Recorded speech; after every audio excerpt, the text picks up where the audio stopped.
2 jours avant son accouchement, ma femme a fait un rêve. Dans son rêve, un sanglier mangeait les mains et un pied de notre bébé. Quand notre fils est né sans main et avec un seul pied, j'ai compris que le diable s'en prenait à moi parce que je l'avais quitté. Pendant des années, mes amis et moi avions adoré le diable. Nous nous rendions au cimetière et nous creusions des tombes pour lui rendre un culte. Le diable me donnait tout ce que je lui demandais. Je me souviens qu'un jour, je lui ai demandé de me donner une grosse somme d'argent. Quand j'ai eu cet argent, je l'ai dépensé très rapidement. En fait, je gaspillais tous les dons que je recevais du diable. J'étais très frustré et j'ai commencé à me poser des questions à son sujet. Mon père m'a dit que le diable était un être créé et que, comme nous, il y avait eu un commencement pour lui. Il m'a dit aussi qu'il ne pouvait pas lire dans nos pensées, que seul Dieu le pouvait. Alors j'ai commencé à parler à Dieu silencieusement. Un matin, je me suis réveillé et j'ai éprouvé le désir de m'agenouiller pour prier.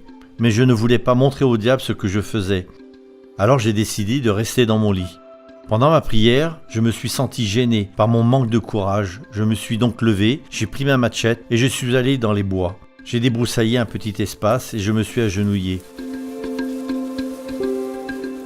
Pendant que je priais, j'ai senti une présence menaçante et j'ai eu peur. Mais je me suis confié à Dieu et il m'a accordé la paix et la joie. J'ai dit à Dieu que je viendrais toujours dans ce lieu pour le rencontrer.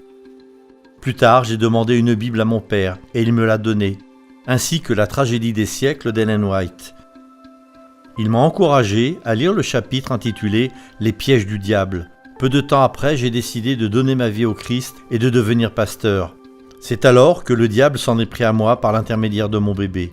Mais le diable ne pouvait pas m'empêcher de consacrer ma vie au Christ et en dépit de toutes les épreuves et des difficultés, ma famille et moi sommes arrivés à la faculté de théologie d'Omora en Papouasie-Nouvelle-Guinée. Ici à Omora, ma vie a beaucoup changé. Le Seigneur répond à tous les besoins de ma famille. Je ne suis plus effrayé et hésitant comme dans le passé. Je sais que Dieu est avec moi. Je rencontre encore des difficultés, mais ces obstacles ne me découragent pas et ne m'éloignent pas de Dieu. Ils me conduisent à lui. Je suis animé de sentiments positifs et je remercie Dieu de ce qu'il me permet de découvrir l'éducation et la littérature adventiste. L'un de mes sujets préférés est la découverte de la Bible. Cela me permet de mieux comprendre la parole de Dieu. J'aime aussi beaucoup les livres de Daniel et de l'Apocalypse, parce que j'ai envie de savoir ce que Dieu nous dit concernant l'avenir. Les relations humaines sont très fortes ici. Je peux fréquenter les étudiants du monde entier. Je suis en contact avec des pasteurs qui travaillent sur le terrain. Cela m'aide à me préparer pour le ministère.